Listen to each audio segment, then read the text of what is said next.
Hiya, and welcome back to Green Hill Gaming, where I share my passion of video games with the whole wide world. On this live stream I am playing Ghost of Tsushima. So sit back, relax, but as always, and more importantly, enjoy the live stream.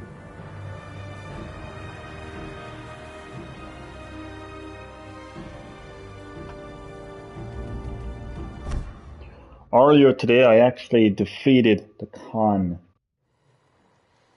So I think I may be at the end of the game, because this is my next story mission, which is the tale of Lord Shimura. So as I mentioned, the Khan is defeated, but I have one last personal matter to deal with, so I'm guessing this is the ending. So this may be a short live stream, actually, as a matter of fact. If it is, I'll just edit the title of the live stream and I'll just say Ghost of Tsushima ending. So Lord Shimura has asked me to meet him under the red-leafed tree of Oni Lake. I need to face him. I won't keep running. Face him. What if, oh god. What if we actually have to fight him? Oh god. I'm too tired now for another boss battle, to be honest. How far away is he? Jesus! 3.8 kilometers, that has to be like the furthest I've ever actually travelled. Can I fast travel? Directly to my destination.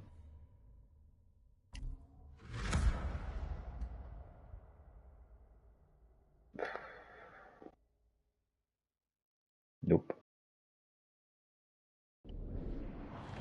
That's going to be a long journey.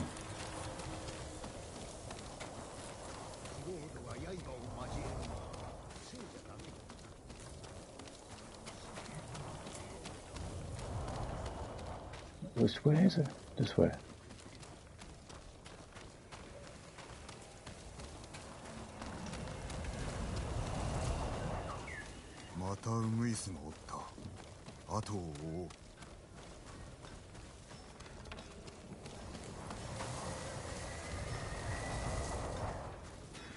.8 kilometers.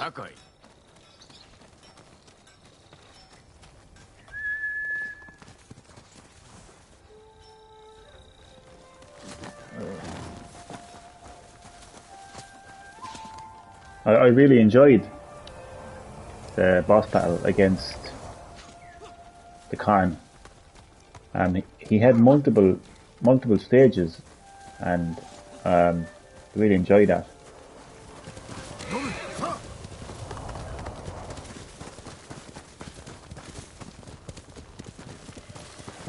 The first stage was like a one-on-one fight, like with all the other bosses, but then he kind of had these henchmen coming after me, so he was like right there in the middle of the battle, and then eventually you kill him.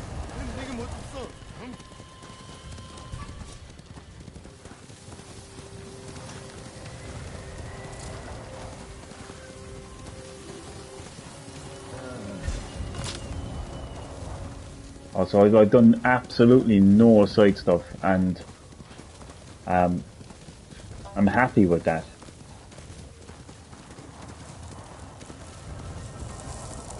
And it goes to prove one thing, that you don't need to do side stuff to actually get to the end of an open world game. I think I learned quite a few techniques. I think I leveled up quite well. Not leveled up like, but you know, I mean, I was able to take out the Khan without doing any side stuff. And you know, I think going forward, again, it depends on the game that I'm playing, really. But definitely going forward, I'm not going to be as hesitant to crap. Get up, get up, get up. Come back. The horse is bunking me. Come back.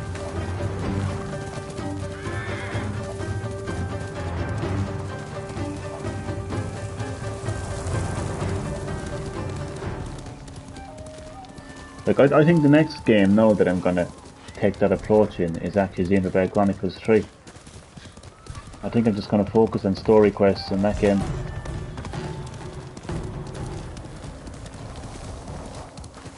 No, what I will be doing though in that game is I'm going to engage in as much battles as I can, so I can actually level up. But as far as like actual side quests are concerned, Jesus, how lads are concerned, I'm going to be ignoring them like I ignored the side quests in this game.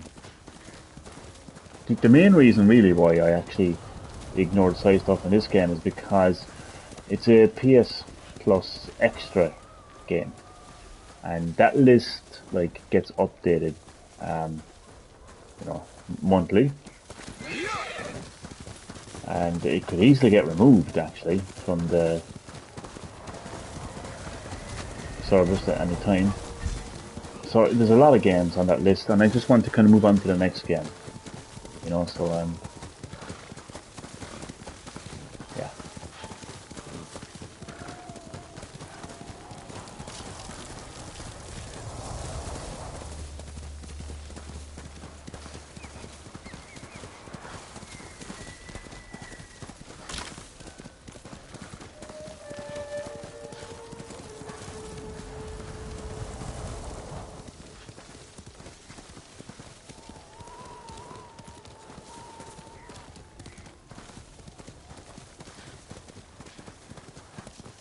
But I will be playing the DLC.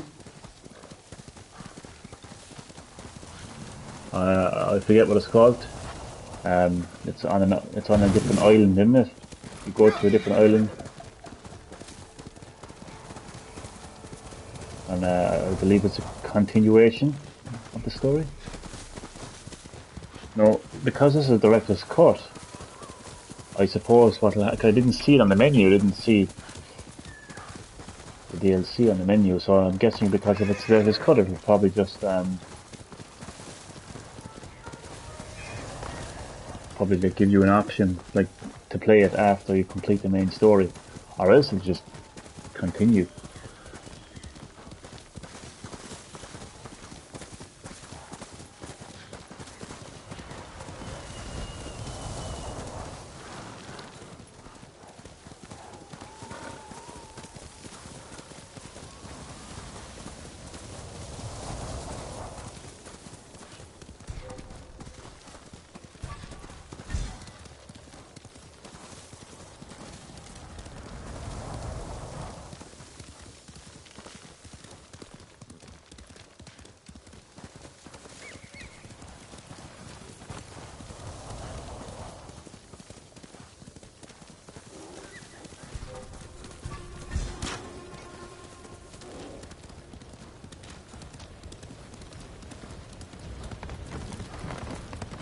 Yeah.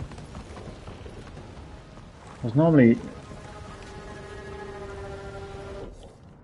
strange.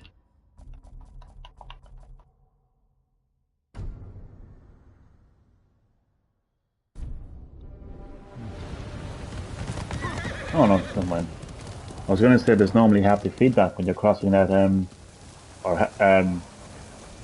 yeah, haptic feedback when you're crossing that bridge, but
This is actually one of the longest journeys I've actually made.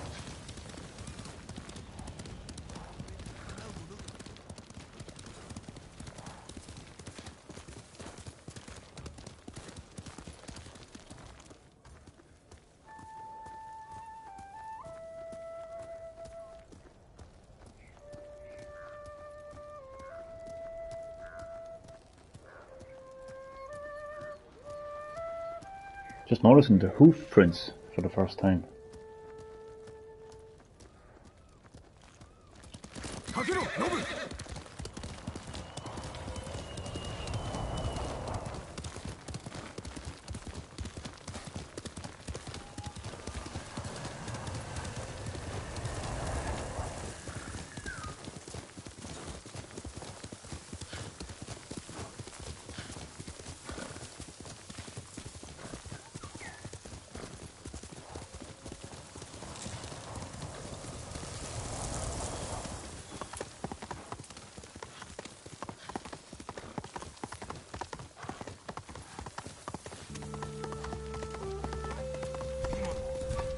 Yeah.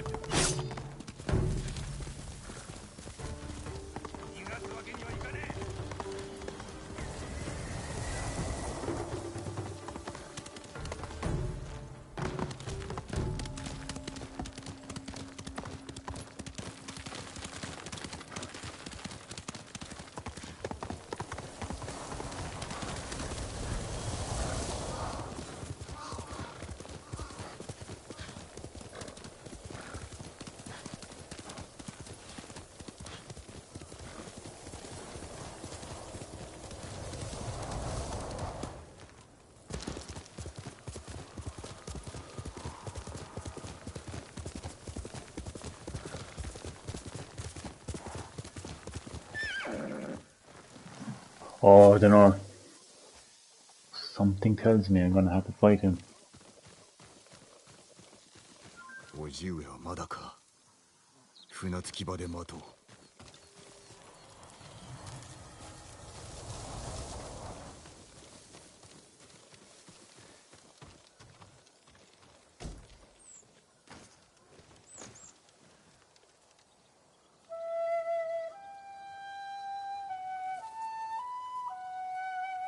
He'll come up behind me now and slice my head off.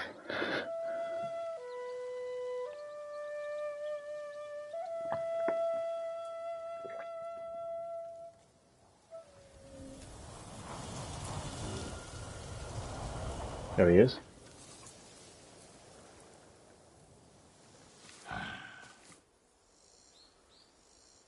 Jin. Yes. 叔父上。来ないかと疑った。お話があります。力を合わせれば猛虎の残党を打ち払い、島を取り戻せましょう。お前の務めではない。堺家は武士の身分を失った。この日をもってお前は武士ではない。おう。民のためこの身を尽くしました。悔いはありません。新たな武家が本土から使わされる。領地や屋敷も失われよう。故郷に別れを告げても。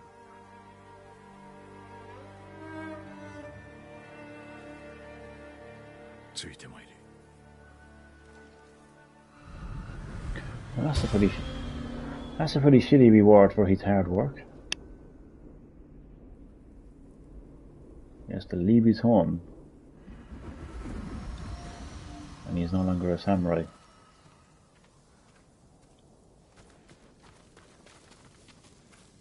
Look at the leaves.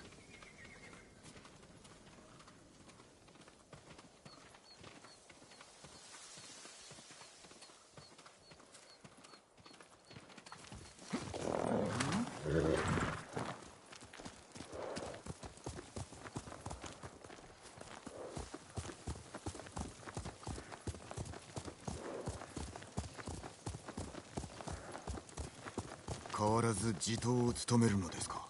さよ本土の武士を鍛える任を授かったからな。よかった。猛虎は日の本全土を奪うまで諦めません。奴らとの戦にこの生涯を費やすつもりだ。この務めはお前と果たしたかった。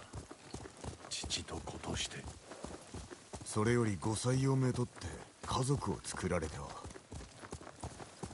今さら何を申す。ぬかるみにはまったようだ。そこもと手を貸そう。そんな滅相もございません。遠慮いたすな。一人では動かせんぞ。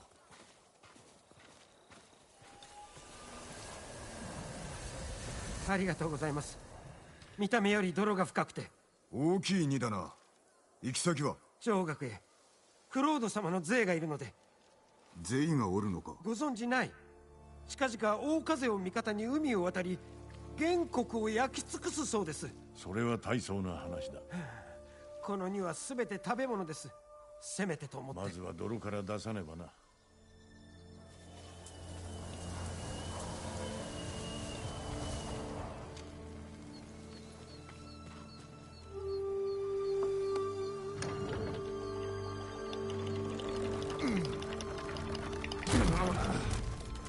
Heave. このご恩は忘れません。上学までの道のりは長い。ぬかるみに気をつけよう。猛虎にもな。そうします。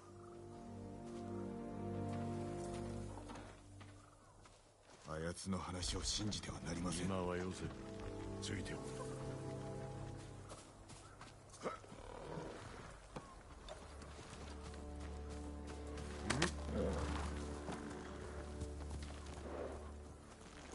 I actually prefer his horse over mine. 税などおりません。日ごとにお前の大義に民が集まっておる。将軍様は案じておいでだ。このわしもな。それは無用の思案かと。新しい武家が来たら民は神戸を垂れるのだろうか。クロードの名のもと背を向けるのです。さようなことはさせません。言って聞かせまおす。前が手本を見せたのだ。わしに背いたことで民は主を裏切ることを学んでしまった。This actually kind of reminds me of certain themes in Metal Gear Solid 3 Snake Eater, where the boss is explaining to the future big boss, Snake, Naked Snake, the difference between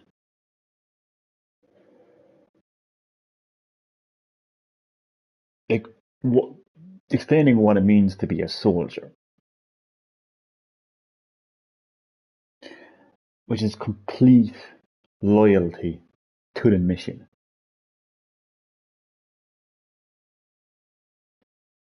Which means that it's not about fighting for what you believe in, or who you see as the good guy or the bad guy, or what you perceive as right or wrong.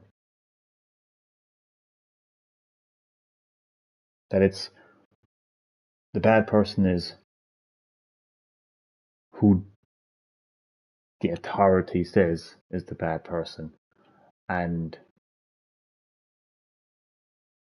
being a soldier is loyalty to what the mission is. So you don't think for yourself. And it's kind of like what this is about. It's like your uncle in this game is like, this is how it's done. I don't care if this Khan has killed so much of our men. I don't care if he's beheaded Taka. I don't care. You don't, poison the enemy. You don't go against the ways of the samurai. Loyalty to the samurai. So it's actually quite similar, the themes in this game and the themes in Metal Gear Solid 3 Snake Eater.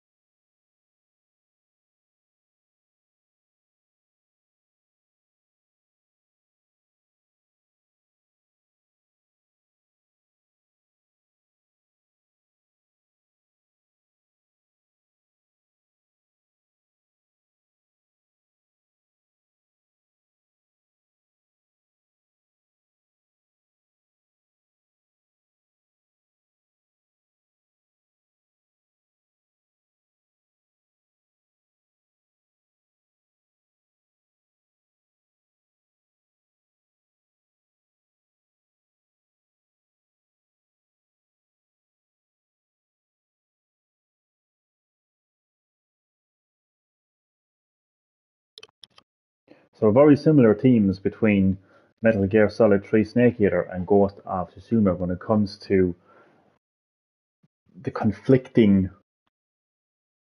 um,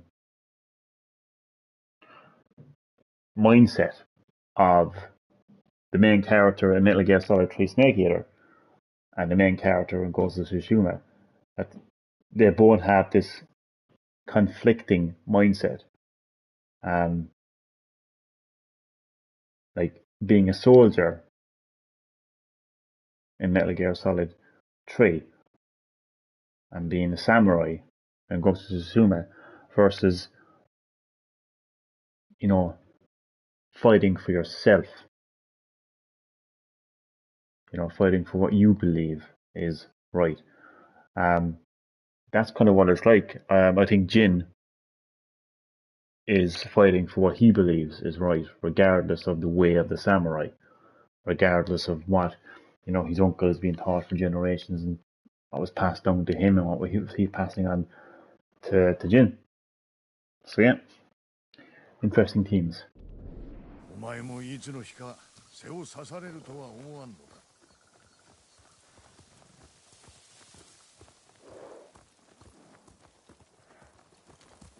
It kind of makes us realize as well, like, you know, the world is so held back by political red tape a lot of the times. Like, does it really matter how Jin defeated the Khan? Does it matter how he saved his people? Does it matter? All that matters is he did. And he went against the ways of the samurai, yeah. But he did good. さあ、馬を降りろ。ここからは歩く。御意のままに。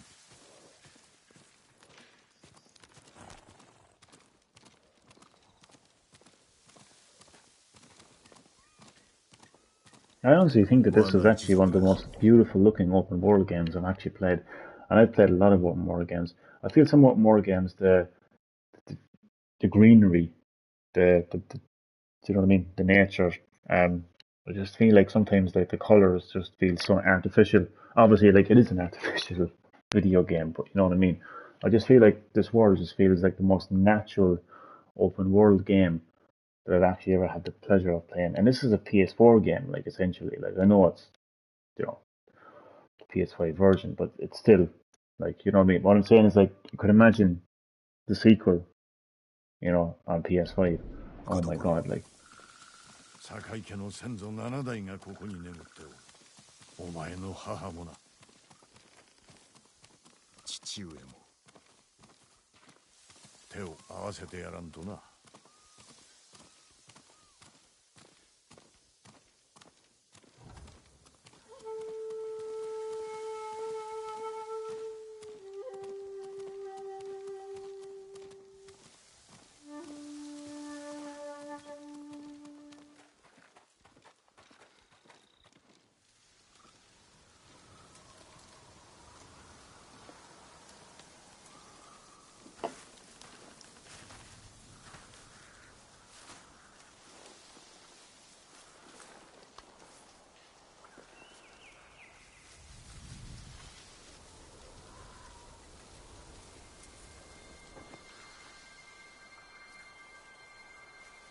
寂しくなります。そうだな。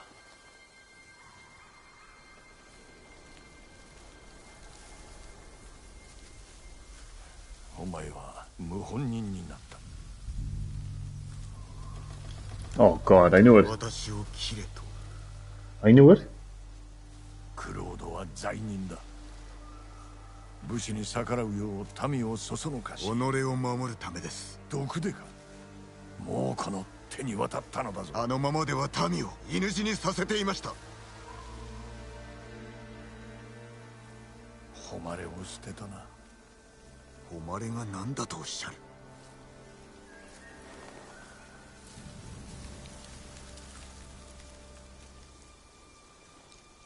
残念だ。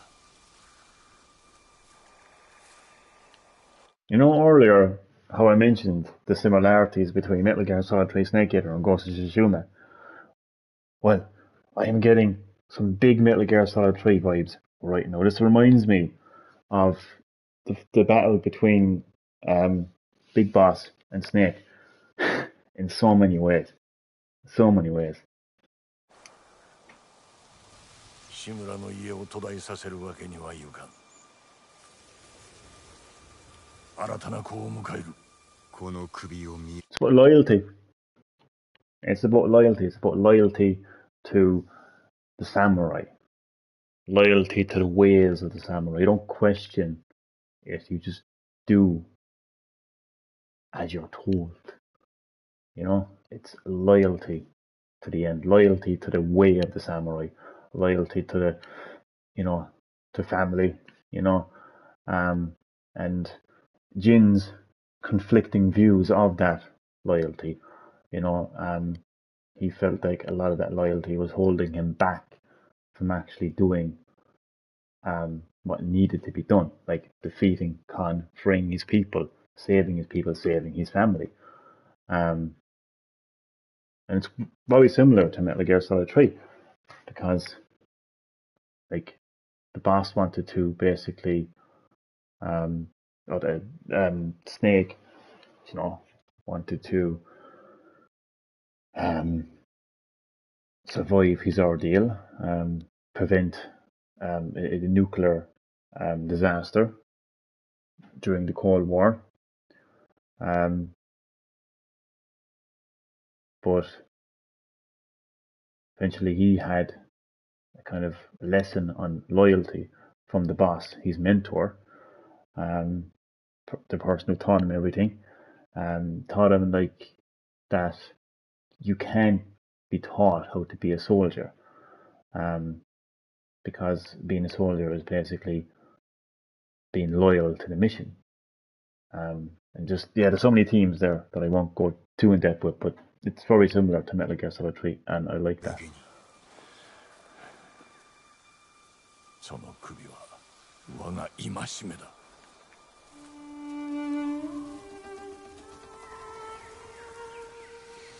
Oh, I had an inkling they were going to fight. これで最後になるな。いい日和だ。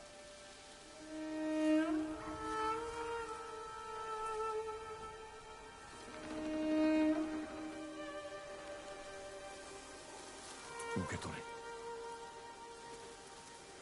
最後の言葉をここに記すがよい。承知しました。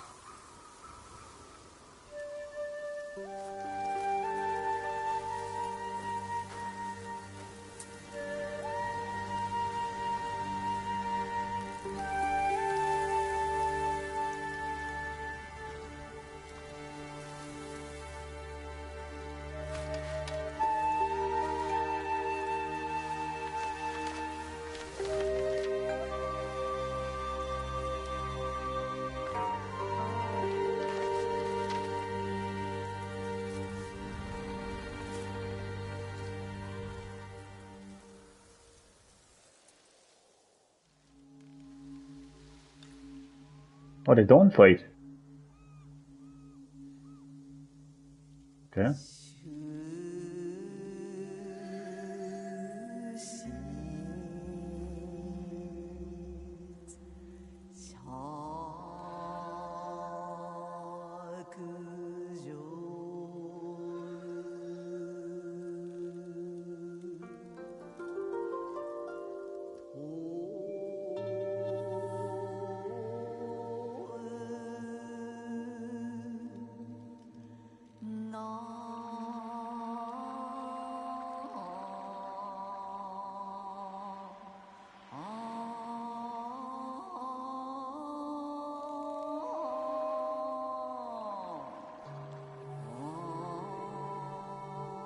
「我がシフト」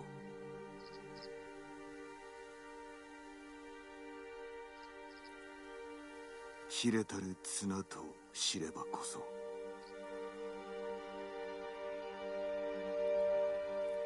今日を限りに消え果つるとは。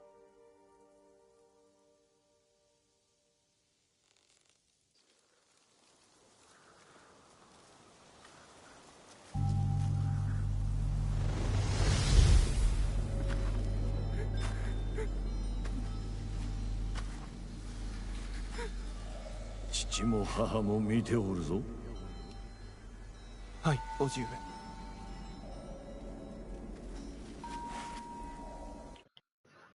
Chatty boy, welcome as always to Green Hill Gaming for a live stream of Ghost of Tsushima. I think I'm at the end of the game. I would imagine I'm at the end of the game. How are you doing?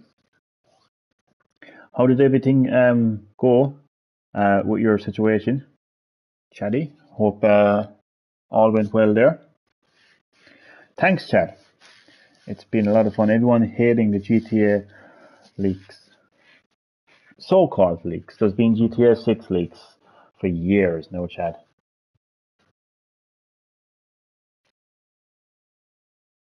And as you know, I have absolutely no interest in modern GTA. This isn't like Resident Evil now, Chad. Trust me, I mean it when I say I have no interest in modern GTA. Classic GTA, I'm all for, to be honest.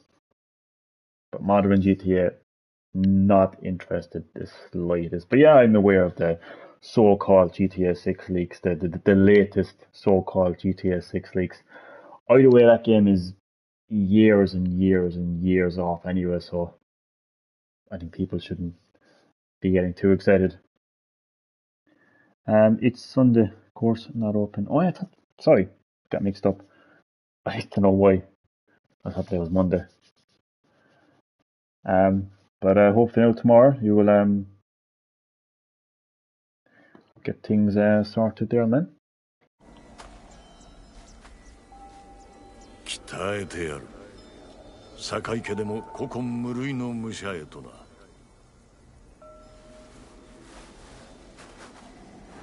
お前は我が子同然だ。どうする？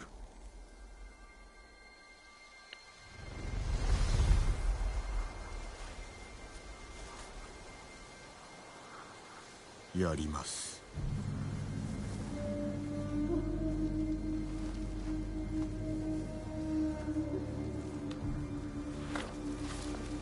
Oh god, we actually are fighting. I wasn't too sure whether it was going to happen, but it is going to happen. Chad, this reminds me so much of Metal Gear Solid 3, where Snake fights his mentor, the boss, in a lesson about loyalty.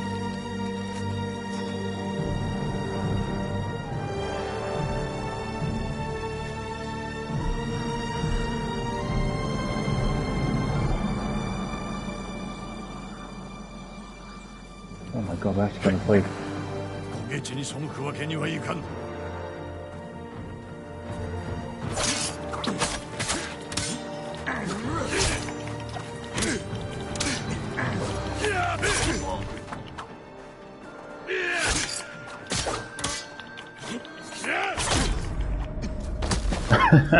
What a sharp fight that was.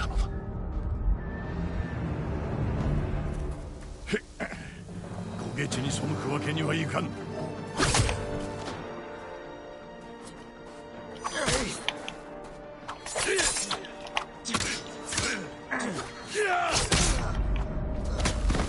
すまなかった。Was one hit kills, Chad? 死ぬわけにはいかない。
死ぬわけにはいかない。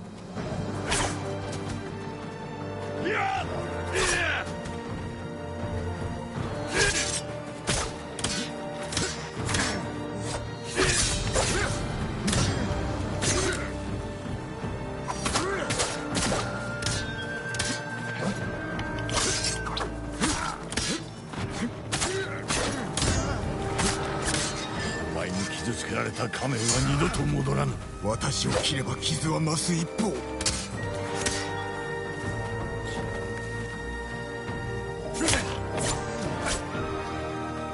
I'm just focusing.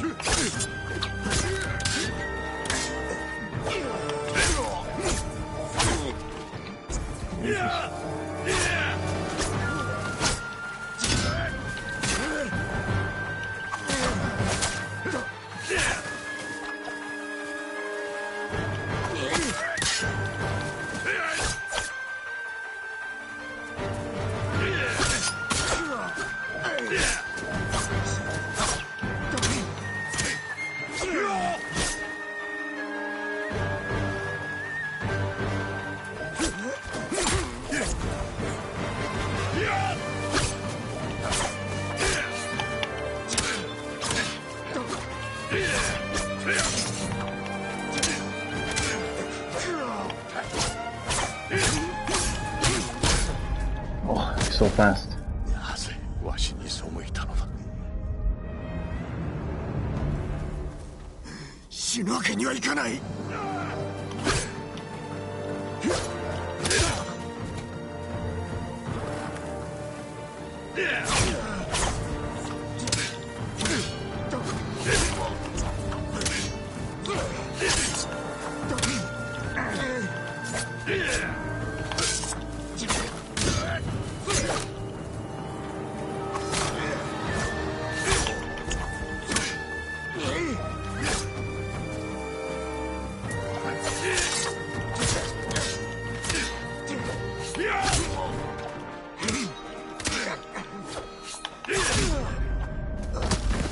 さらばだ、息子よ。死ぬわけにはいかない。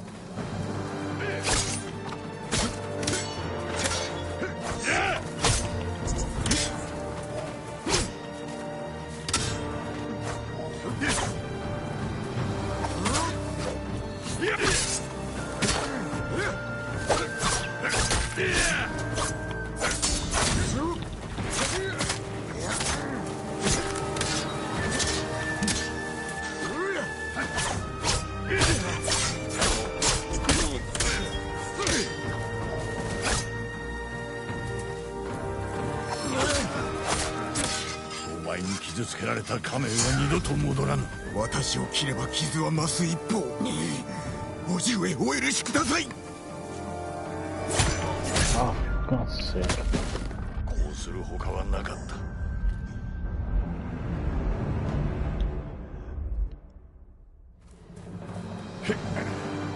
虎穴に背くわけにはいかぬ。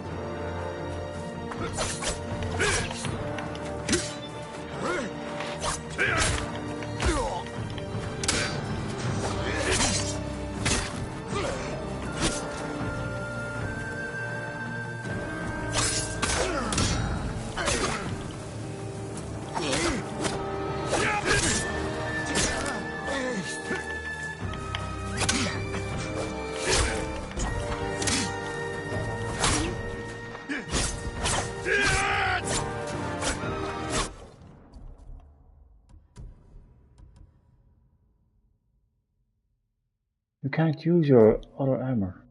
No wonder it's so hard.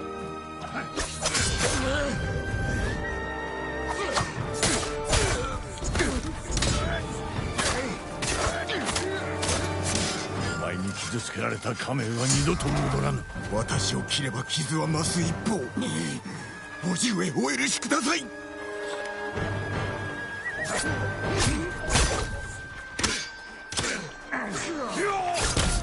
Oh, for God's sake. 許せ、ジン。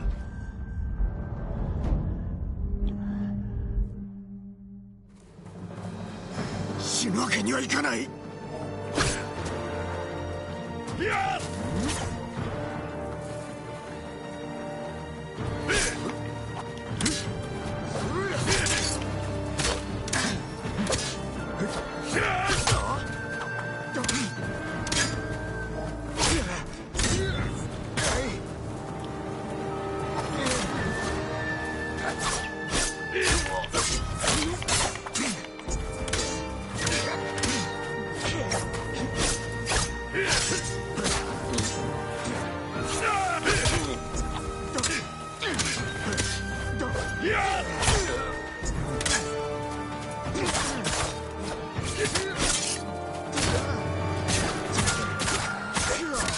前に傷つけられた仮面は二度と戻らぬ。私を切れば傷は増す一方、死ぬわけにはいかない。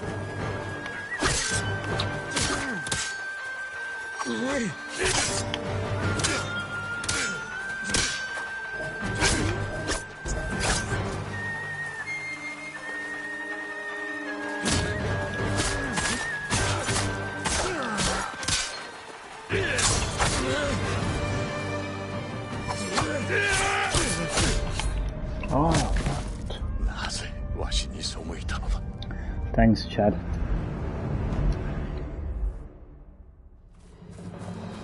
死ぬわけにはいかない。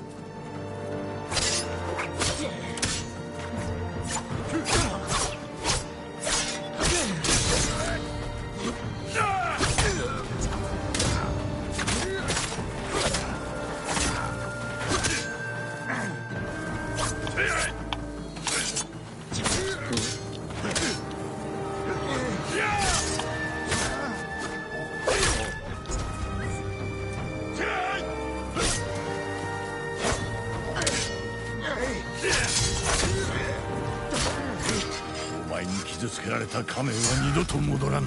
私を切れば傷は増す一方。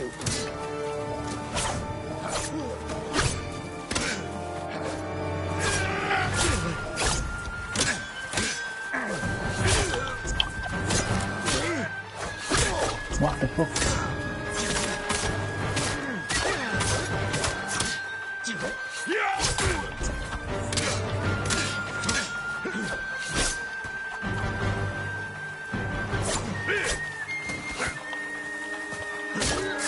私の過ちを正すつもりか。お前に恨みはない。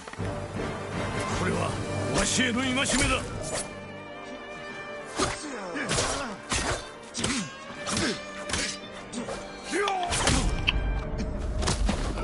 許せ、ジン。 Yeah, I'll show him my Sifu moves. Yeah. I platinum 死 Sifu. ぬわけにはいかない。 You're just a walk in the park.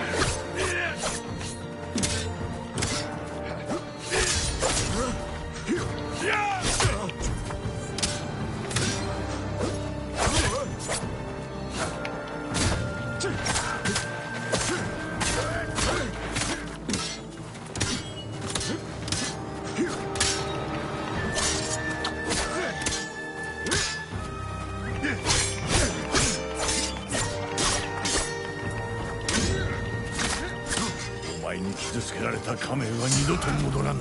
私を切れば傷は増す一方、死ぬわけにはいかない。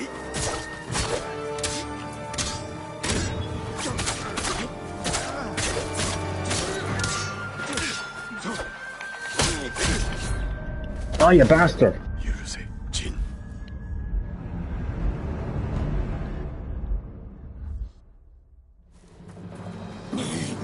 叔父上お許しください。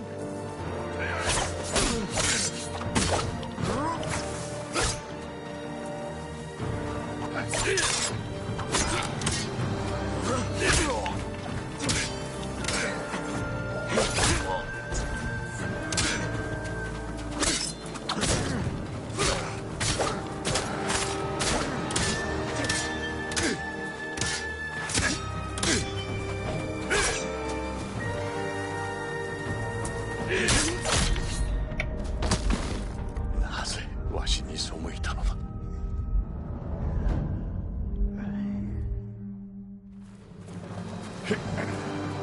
虎穴に背くわけにはいかぬ。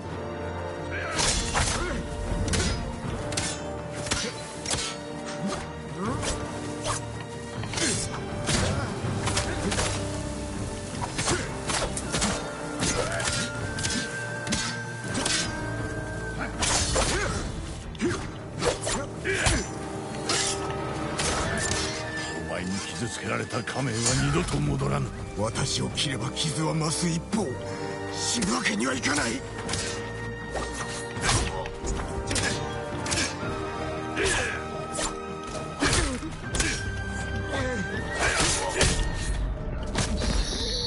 Jesus, man. 息子よ。 It's trying to parry when he does the stabbing. Is what's actually tough about this device? 死ぬわけにはいかない。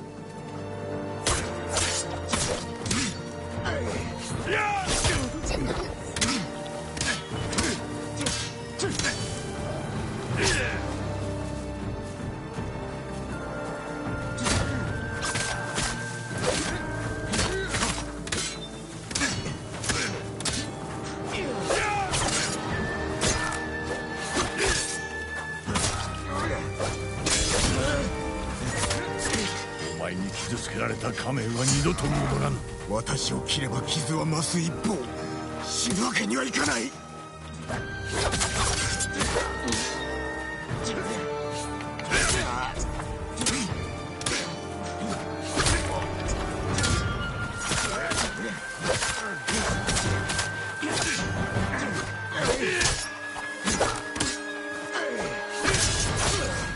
私の過ちを正すつもりか。お前に恨みはない。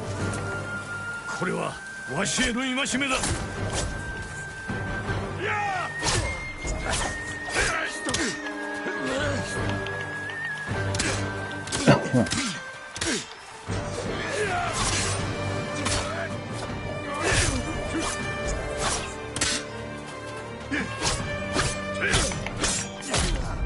Oh, you bastard.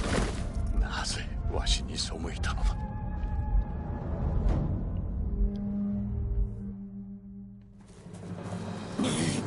叔父上お許しください。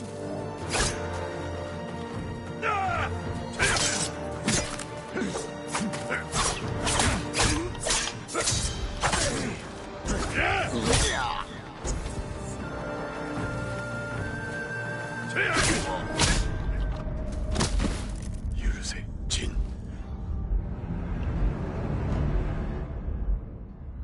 That's actually very annoying. This thing that keeps popping up, for fuck's sake.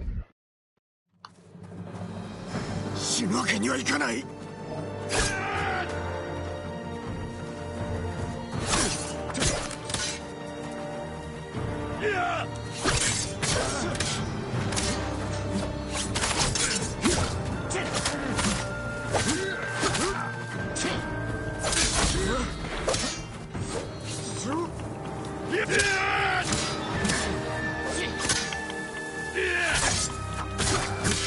お前に傷つけられた仮面は二度と戻ら Wait, ぬ。 I have my 私を切れば motivation 傷は now. 増す一方、死ぬわけにはいかない。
私の過ちを正すつもりか。お前に恨みはない。これはわしへの戒めだ。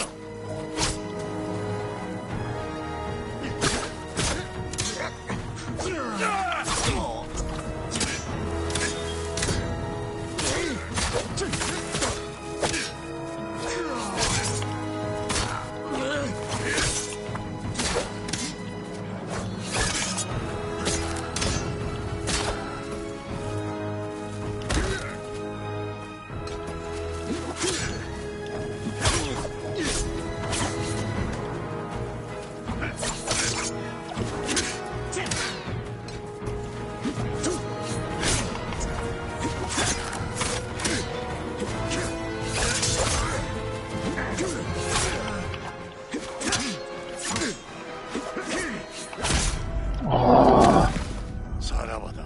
God. 息子よ。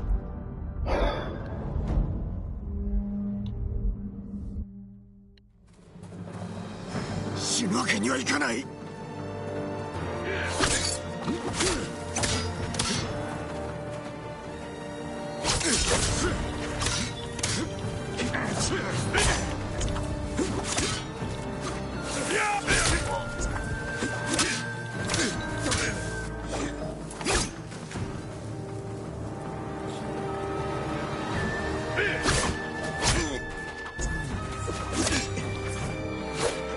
What am I doing?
仮面は二度と戻らぬ。私を切れば傷は増す一方。焦げ地に背くわけにはいかぬ。許せ、ジン。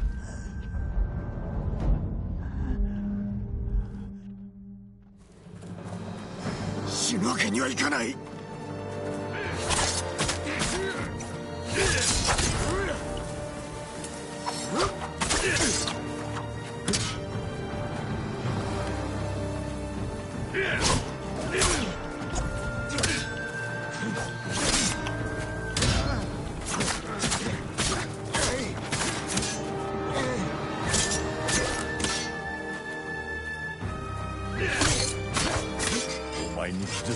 仮面は二度と戻らぬ。私を切れば傷は増す一方。叔父上お許しください。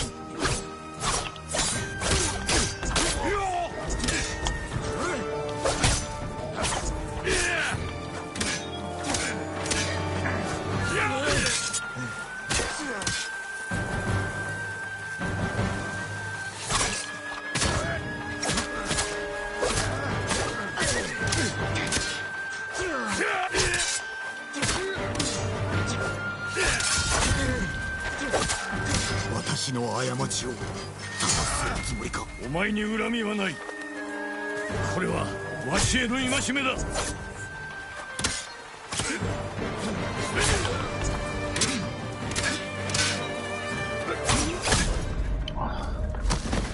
うする他はなかった。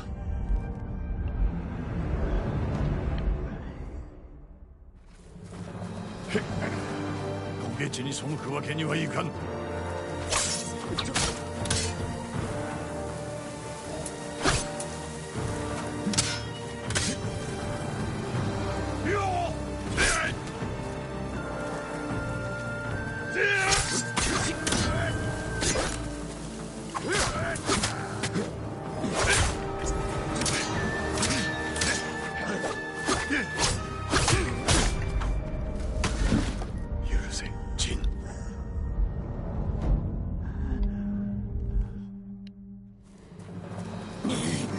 叔父上お許しください。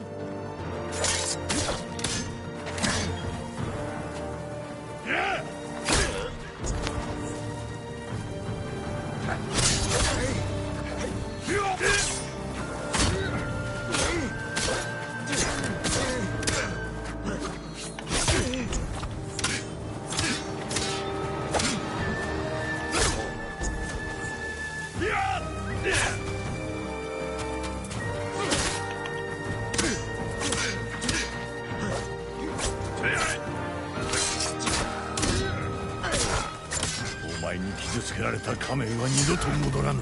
私を切れば傷は増す一方。叔父上お許しください。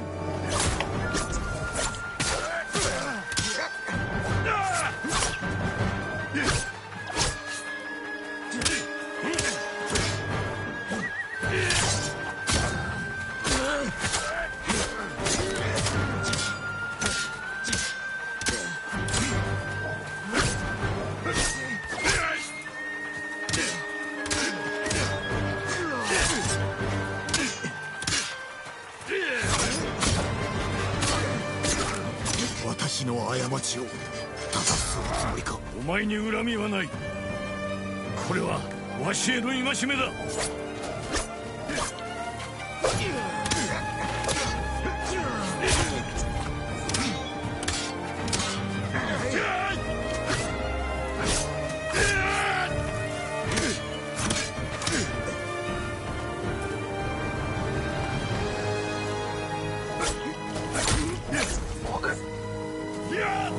Oh, you bastard!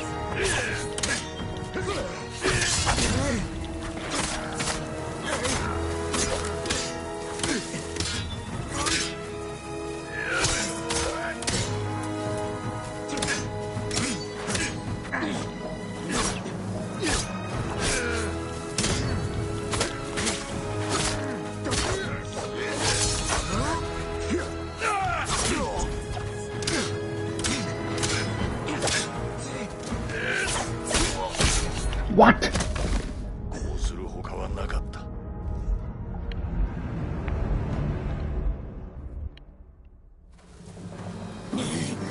叔父上お許しください。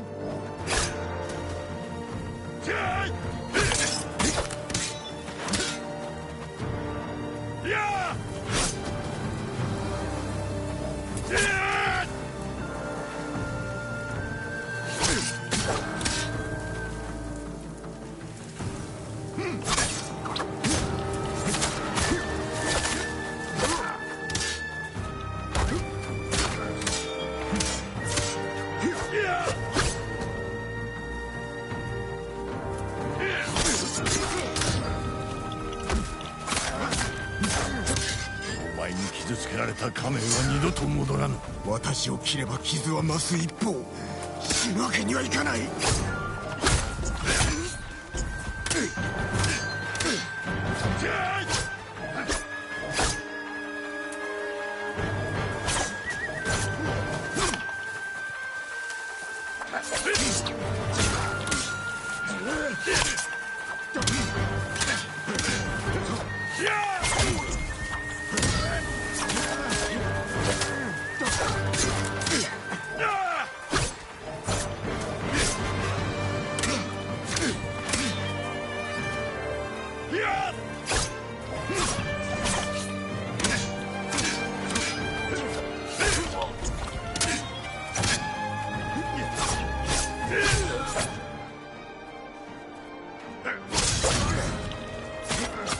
私の過ちを正すおつもりか。お前に恨みはない。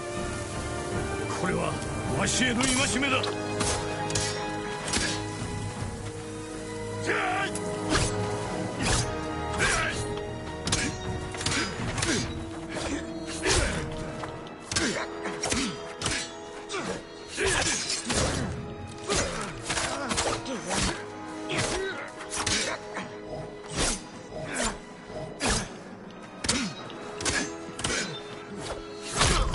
What? I think it's impossible to parry your certain cause. It actually is.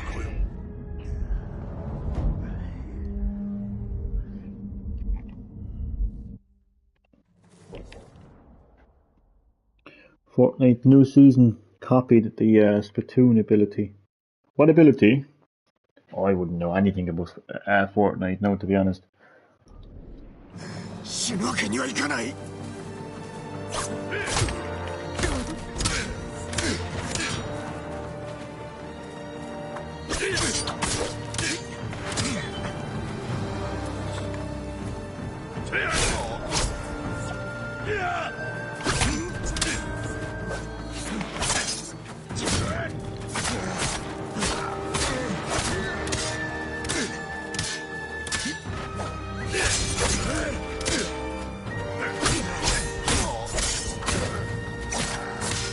お前に傷つけられた仮面は二度と戻らぬ。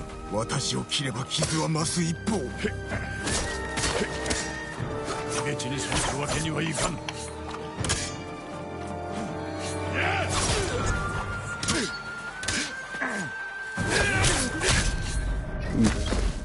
うするほかはなかった。 Turn into a squid and move. What? So your Fortnite character actually turns into a squid? You can move faster than me 死ぬわけにはいかない。 in Fortnite.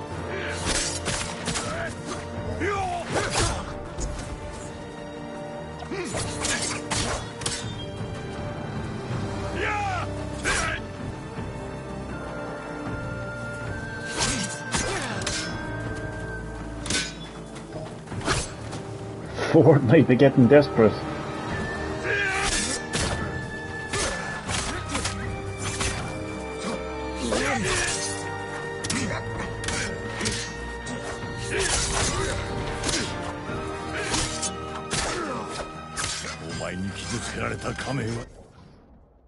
Not in this quit. Oh yeah, there's a chrome metal ink now. Jesus. So there's a metal ink, and you can basically swim in it, is it? 二度と戻らぬ。私を切れば傷は増す一方。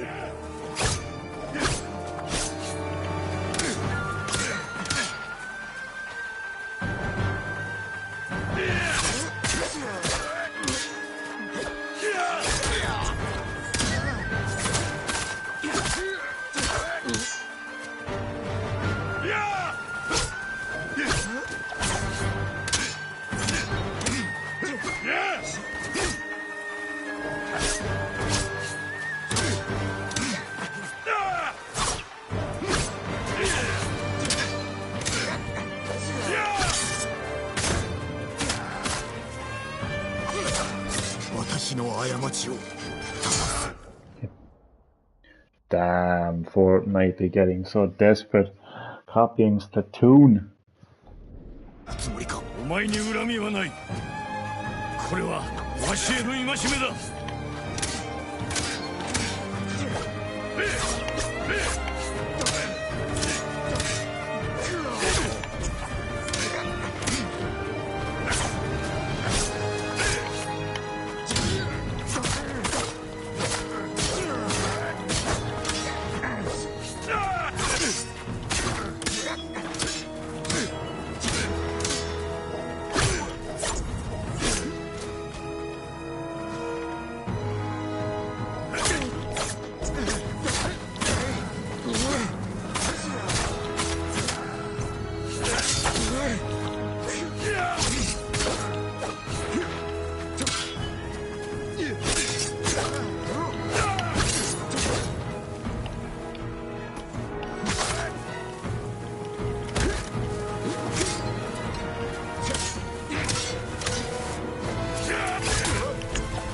Oh my fucking god.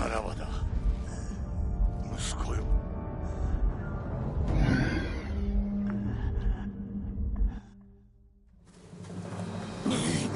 叔父上お許しください。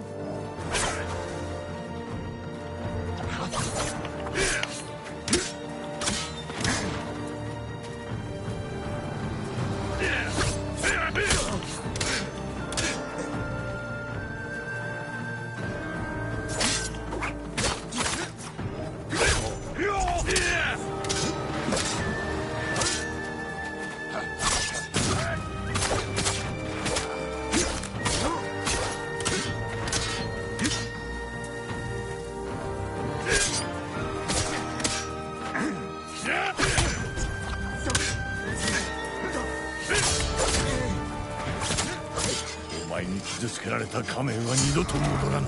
私を切れば傷は増す一方、死ぬわけにはいかない。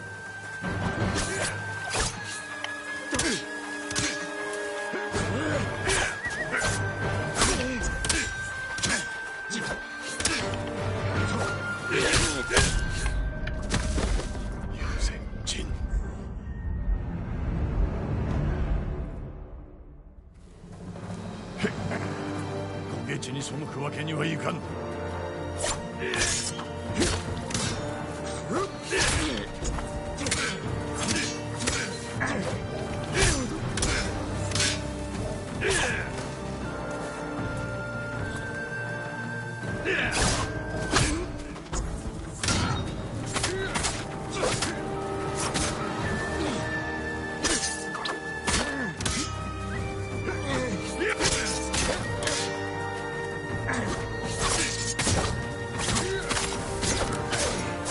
お前に傷つけられた仮面は二度と戻らぬ。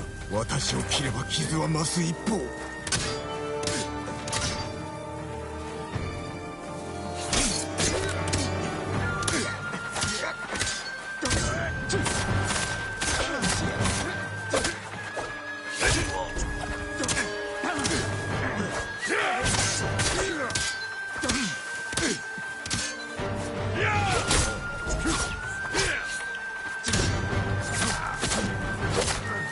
私の過ちを正すつもりか。お前に恨みはない。これはわしへの戒めだ。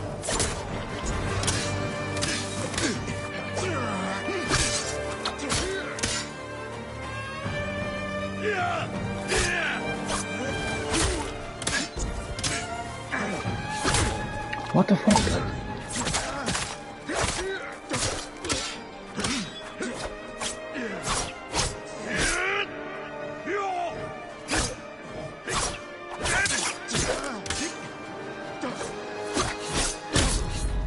No. さらばだ。These parries are impossible.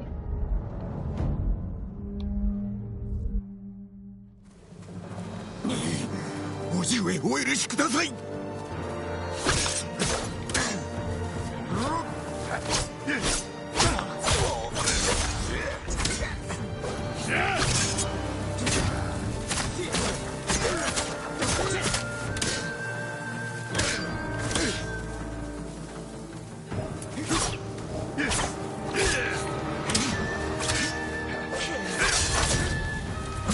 お前に傷つけられた仮面は二度と戻らぬ。私を切れば傷は増す一方。死ぬわけにはいかない。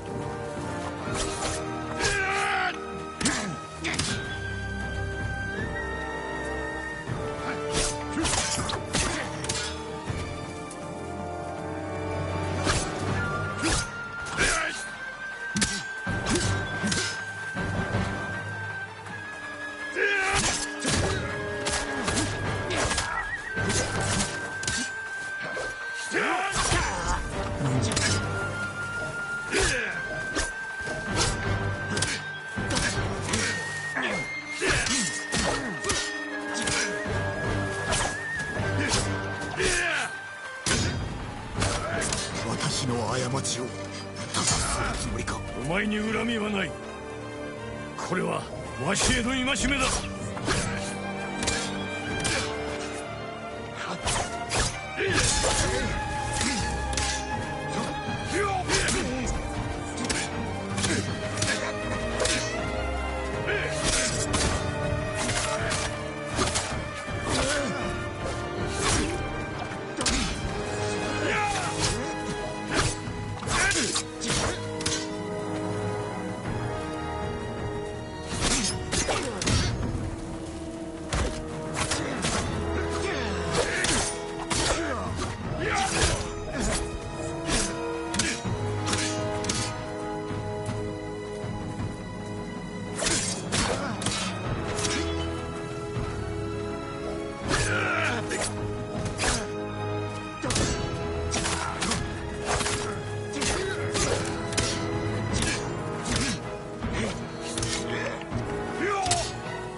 What? さらばだ、息子よ。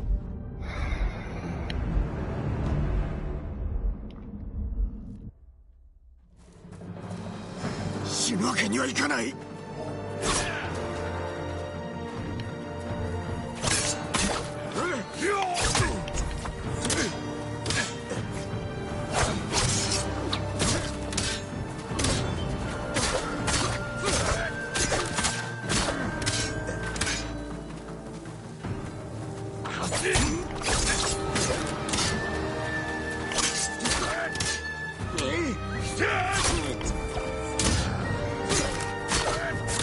お前に傷つけられた仮面は二度と戻らぬ。私を切れば傷は増す一方。叔父上お許しください。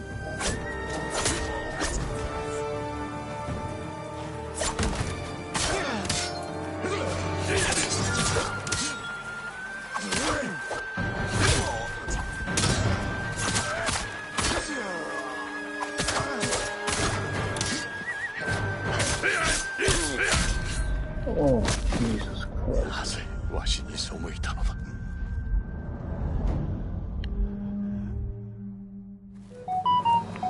死ぬわけにはいかない。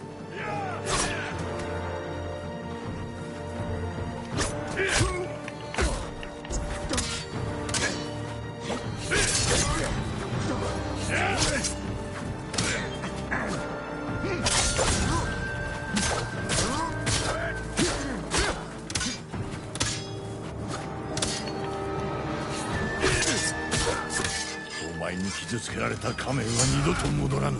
私を切れば傷は増す一方。死ぬわけにはいかない。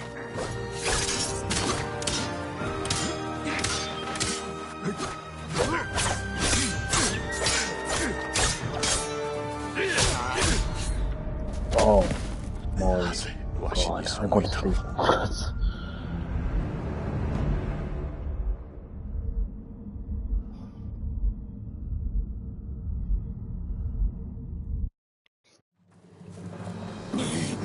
叔父上お許しください。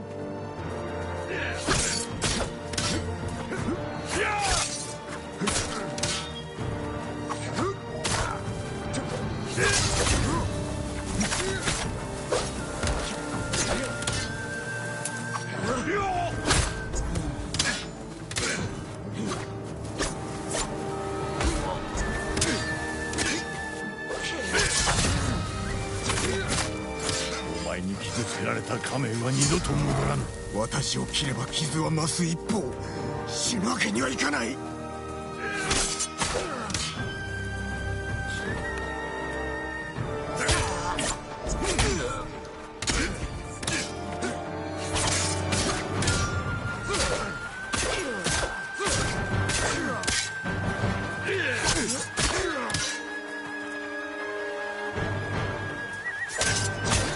私の過ちを。 I'll be heading out now. Good luck with the fight. Thank you, chat. Much appreciated. Thanks for dropping by the live stream as well. Catch you in the next one, man. Take it easy. Hope all goes well as well tomorrow. 正すおつもりか。お前に恨みはない。これはわしへの戒めだ。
Finally. Heavy bleed. Yeah!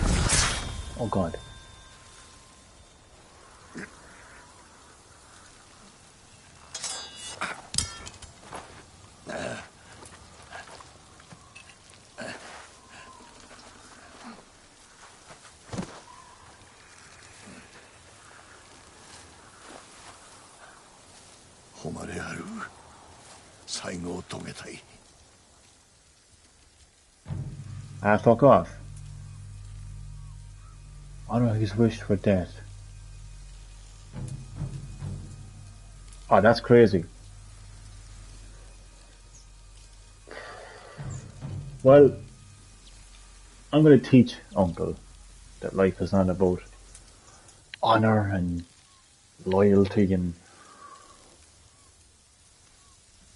obeying teachings that were passed on for thousands of years. You're going to get up and you're going to walk away and you're going to live your life.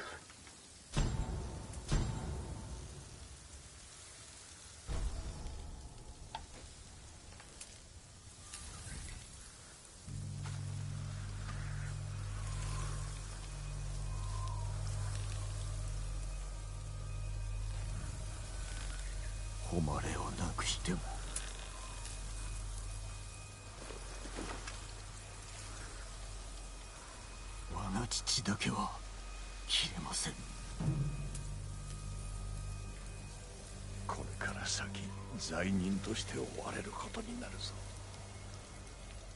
承知の上。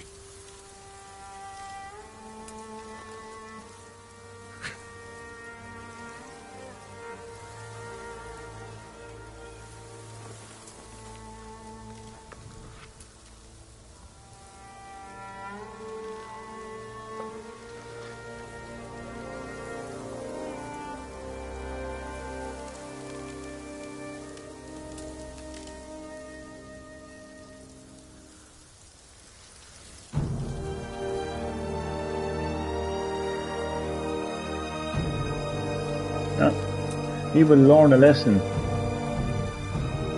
Uncle.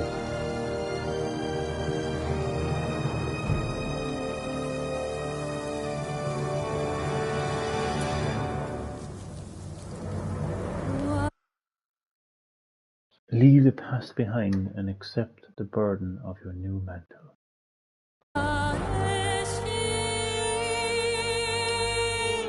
And that's the end of that chapter. And that's the end of Ghost of Tsushima. Great game.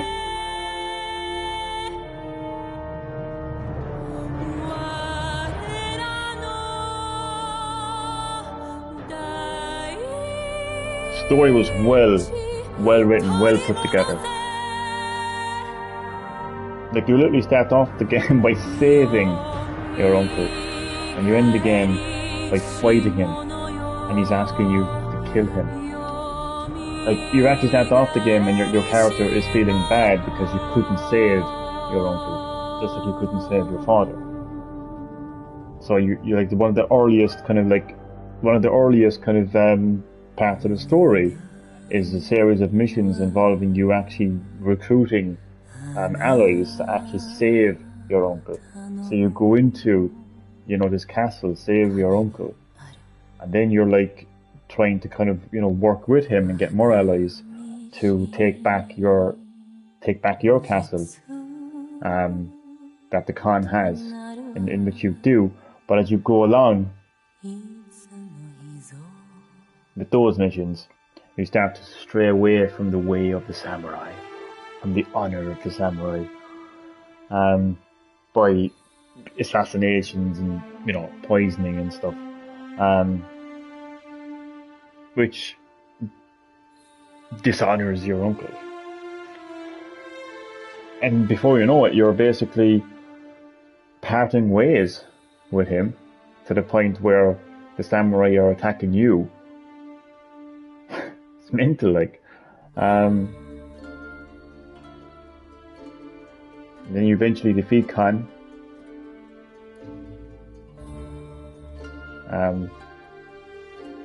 Going against the ways of the samurai, of course. Then your uncle is like, fight me. And you have an option to leave him live or even kill him. I just decided as the player, like, I know maybe I should have been more like, I don't know. But no, it's a choice. You know what I mean? It's a choice. There's no right or wrong. It's a choice. There's no right or wrong when it comes to choice-based games. My choice was that move on. Oh god. Move on from, the way of the samurai. This is how the samurai does things. How do you do things? Like, I wasn't gonna... Like, the story of this game started off with me saving my uncle from the Khan. And I did that by any means necessary. And any means necessary did the job. And I saved him. So what would be the point of killing him? Well, because of going against the ways of... It's basically just a rebel's choice, really. It's going against...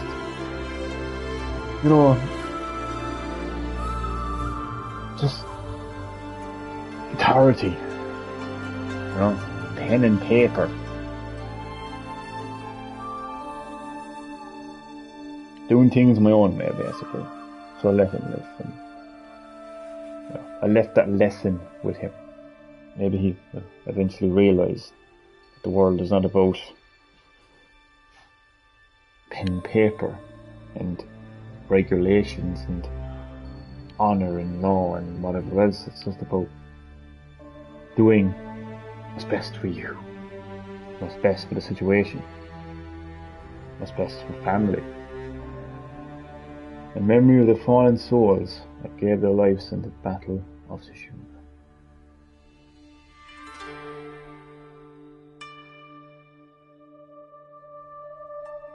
I always love dissecting a good story.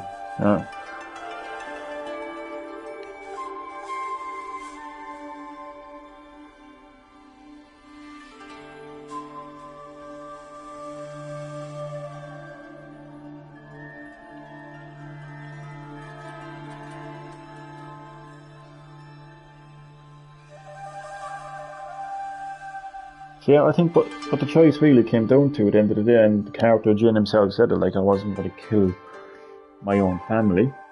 And that's what it came down to. Like, he wasn't prepared to kill his family just because that's the way that samurai did things for thousands of years. Or however long the samurai have been around at that time, I don't know. He brought, free will. That's what it came down to. Free will.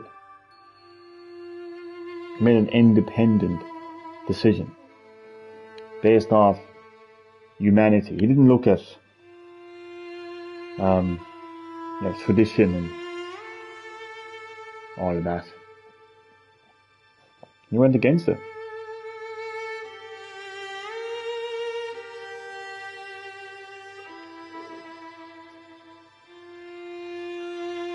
Because his family meant more to him than some creed,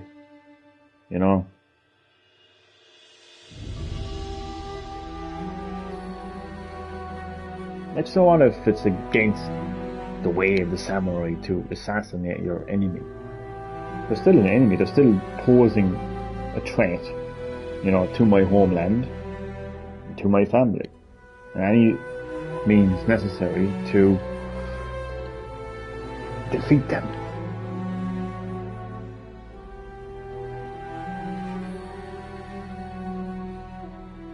So yeah, that's enough of me dissecting the story anyway.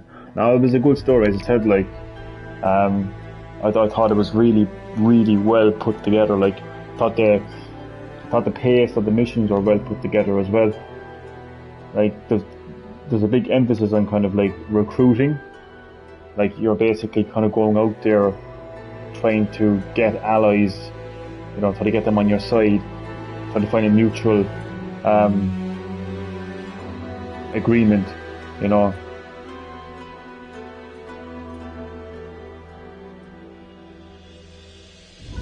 Like, where they you know what I mean, they both mutually benefit,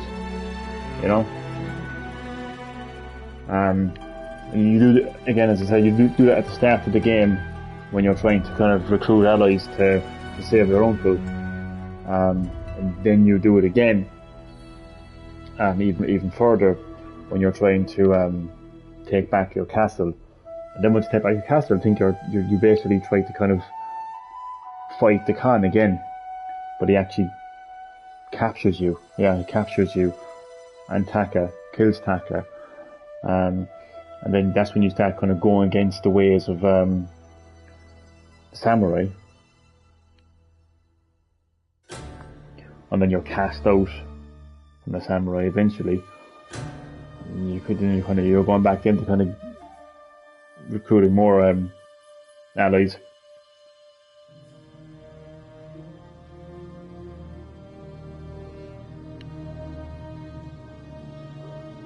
It's just how it all kind of comes together, how it all kind of ends, you know. It's like coming face to face with your uncle like that is pretty cool. So yeah, cool story, cool gameplay as well. I love games with that kind of combat.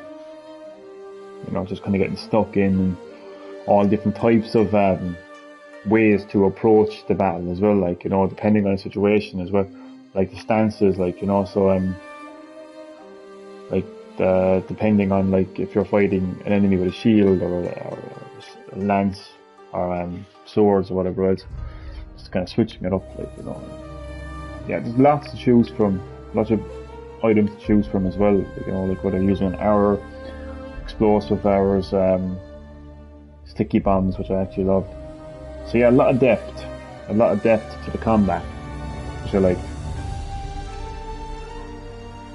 The only thing I didn't like about it was the forced stealth. I want to make that clear. I don't have any issue with stealth. I quite enjoy stealth. But I don't like when it's forced on you in unnecessary situations, like where one part of the game you're taking on like literally hordes of enemies, one after the other. You're just basically running into a fort and just taking them all out.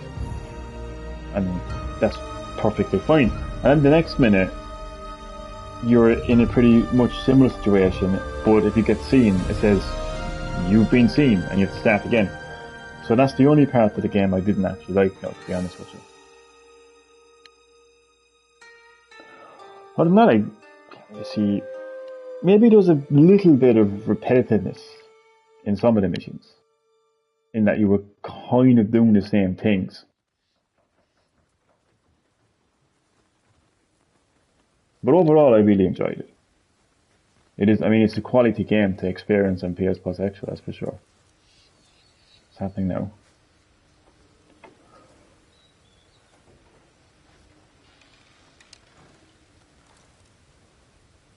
So I'm officially the ghost of Tsushima right now, am I? That's one scary looking face, let me tell you. 連綿と続く一族の家紋。俺の代で絶やすわけにはいかん。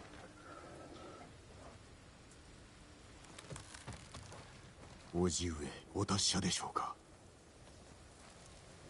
Uncle's armor. あなたの息子になることをずっと夢に見ていた。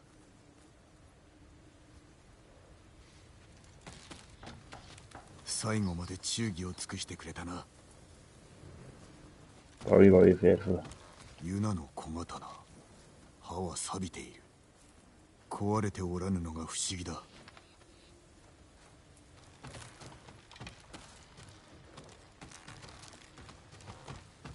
もうこの次は本土の武士。追われる身となろうとはな。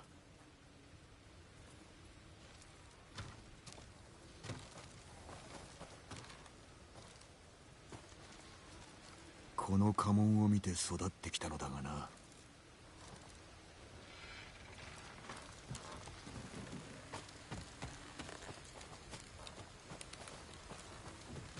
一族の墓所で拾ったもの、枯れてもなお美しい。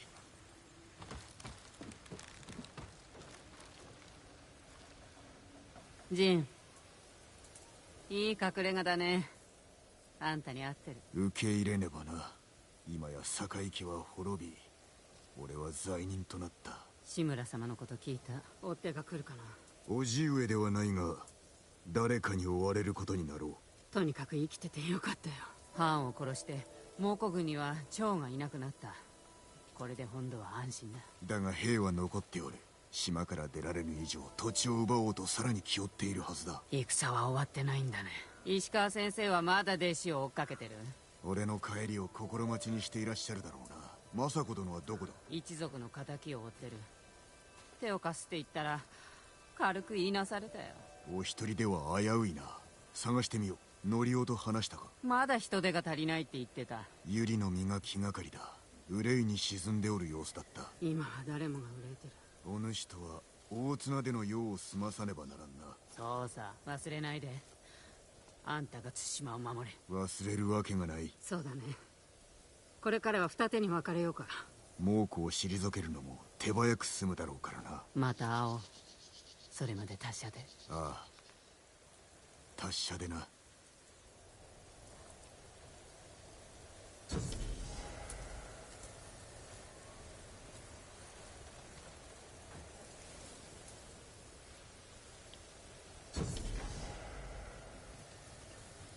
Liberate Tsushima from Mongol prisons.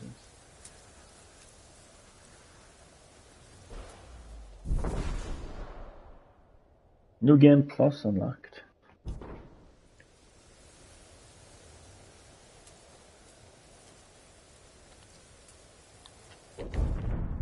Okay.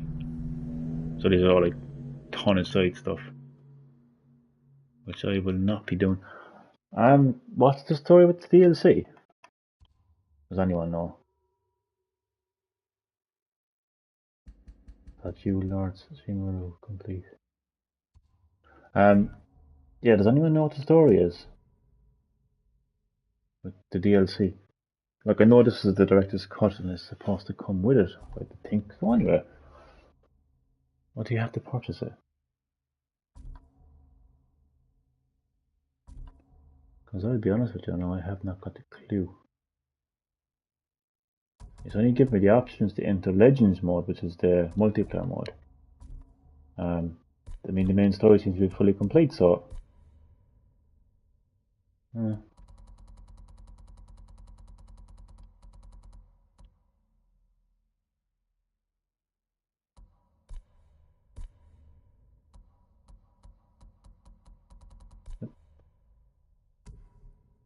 Tales of Tsushima, Tales of Iki. That could be it too. Is it? No, I don't know. No, that's Tales of the Past. No,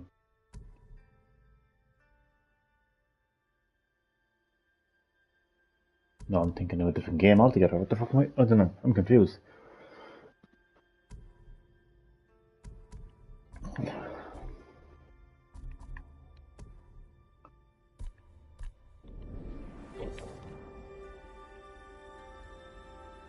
Yeah, liberate Ishibu Village.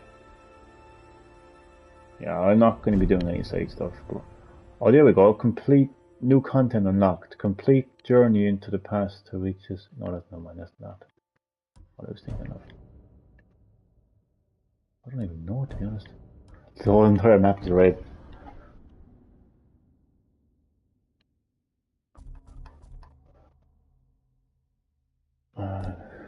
Technique. Probably an unblockable spear attack. Yes. Let me save it first.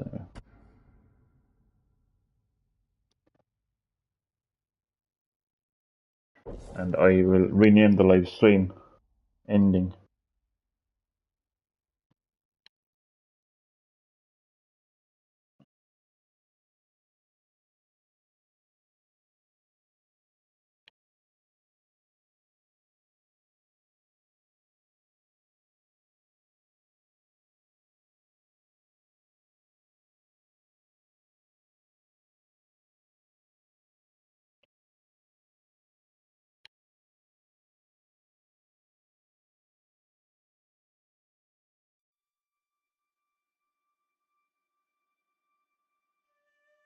Ending.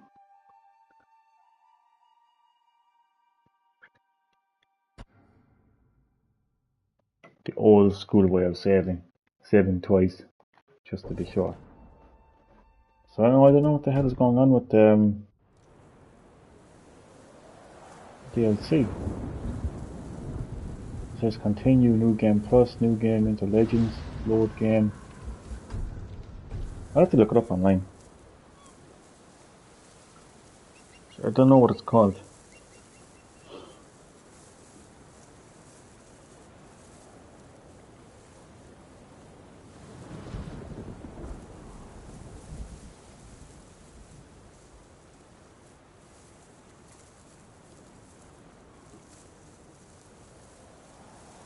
Oh, so it actually is Iki Island, is it? The Ghost of Tsushima Director's Cut is the definitive way to play the game. Its DLC story content lacks the weight of the original game. Oof. Okay. The Ghost of Tsushima Iki Island expansion is now available on PS4 and PS5. You can get it for $69.99 along with the PS game.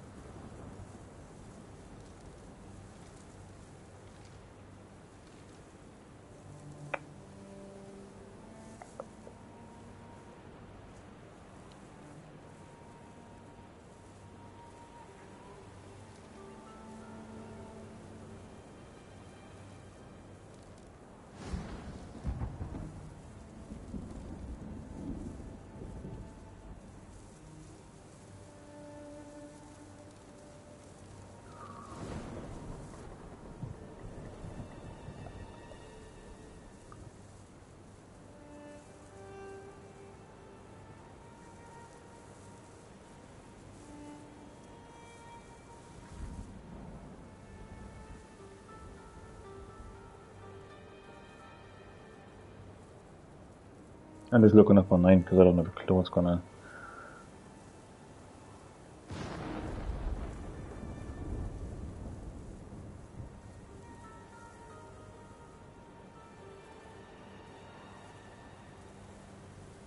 Iki Island expansion. A brand new DLC story expansion where you find our protagonist Jin journey into the dark secrets of Iki Island. The Iki Island expansion is only available as part of the Director's Cut edition. Which I have, but I didn't know that. Director's Cut features the full game, the Iki Island expansion, Legends Online Co-op, and the full demonic. Okay. Alright, so Iki Island is the expansion. Just want to check something before I... Jesus.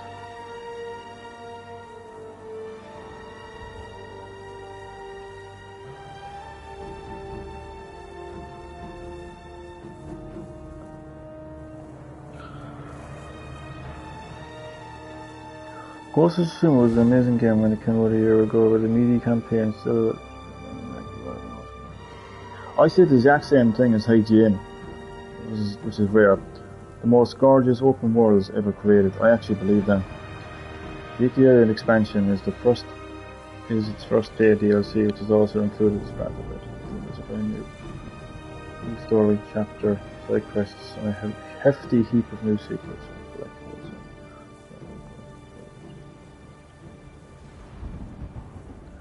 In order to play the Iki Island content, you must need to progress at least Act 2. Okay.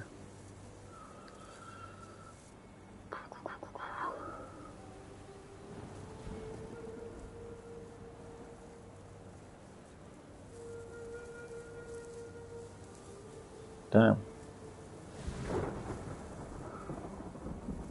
It's approximately 10 to 15 hours.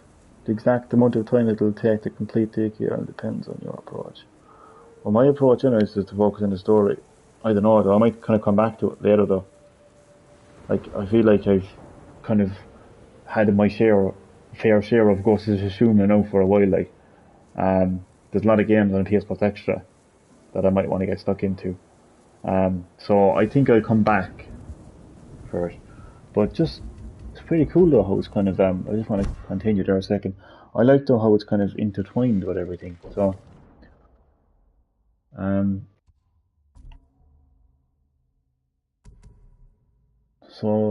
I presume it's Tales of Iki. So, but is this a new map though? Am I actually in a new, like, because this says Tsushima Island. So I'm baffled.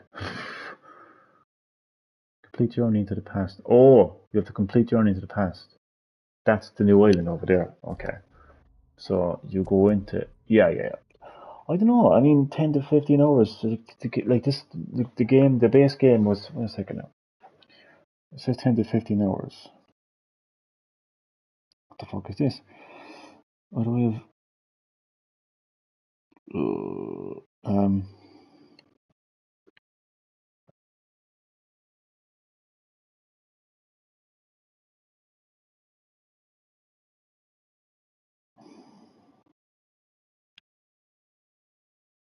Quick answer to the question of how long it takes to beat the girl in DLC. It's probably not. Hang on a second. What the fuck? Yeah, 10 to 15 hours. Compared to.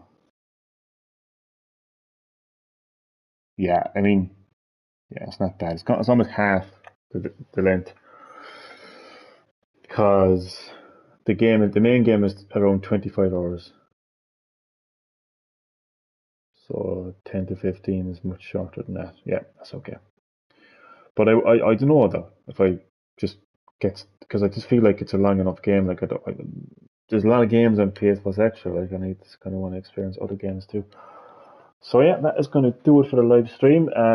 Ghost of Tsushima, and it's a quality game. Like to get that game at no additional cost for your PS Plus premium subscription, like it's for the whole year. Like that's pretty cool. Like that is pretty fucking.